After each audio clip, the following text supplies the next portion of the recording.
The most urgent needs that we need to address to tackle the food security crisis in Nepal is having a policy framework that addresses the impacts of the climate change and also the impacts of, for instance, the secondary impacts of the Russia-Ukraine war, and also promoting the whole food systems agenda.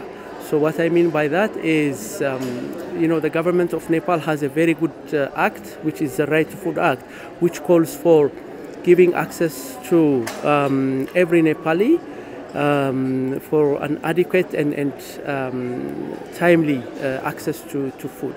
So when the government of Nepal acts, promoted the Right to Food Act, there are a range of instruments that they plan to implement.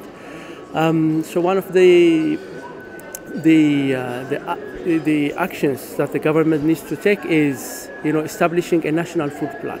So what it means by that is, identifying the most vulnerable households and then what type of support they require.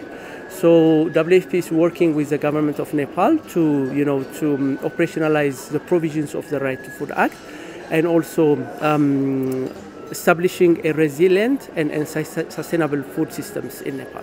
So which means moving away from imported foods and relying on domestically produced products. So for instance, there is a national school feeding program in Nepal.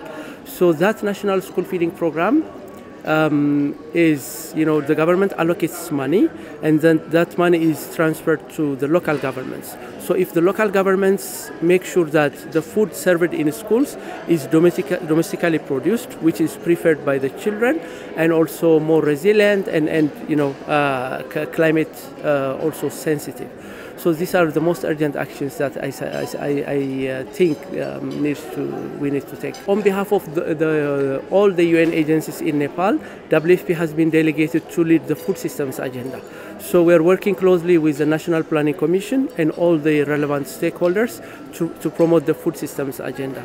So all the provincial governments and the national government is working towards establishing a more resilient and sustainable food systems. So this is the level of engagement, and also all the provincial governments and the sectoral ministries are working towards contributing their share in terms of budget allocation, in terms of putting in place the required capacity to establish a resilient food systems in Nepal. So our level of engagement is to help the government of Nepal to put in place a system that is capable of establishing a resilient and sustainable food system in Nepal.